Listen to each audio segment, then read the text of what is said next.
Totoo nga ba na sa networking is mag-pay in ka lang, sumali ka lang, is kikita ka na? Hi, my name is Brother Lino and I talk about business, growth mindset, at kung ano-ano pang bagay tungkol sa buhay. Ito yung kadalasang tanong ng mga taong gustong umpisahan ng pagnenegosyo sa networking business para meron silang matutunan. Isa sa pinakauna nilang tanong is kung pag nagbayad ka nga ba, kikita ka na lang kahit wala kang gawin. Alam nyo mga brother, sa pagnenegosyo, say for example sa tindahan, wala namang tindahan or negosyo na pag bumili ka ng mga paninda, hahayaan mo na lang at kusa na lang kikita.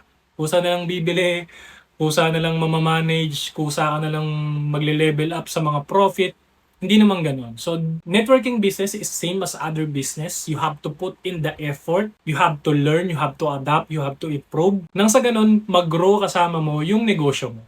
So, hindi totoo yung mga negosyo na sinasabi na magbayad ka lang, kikita ka na. Kahit sa investment nga, walang ganun. Sa mga nagbabalak na sumali sa kung anumang networking company, especially dito sa Ascendra, you have to keep in mind that this is not about you paying and expecting something in return. It's about you paying just so you will learn something about business. You can meet a lot of mentors, you can develop yourself, you can create a solid circle wherein matututo ka.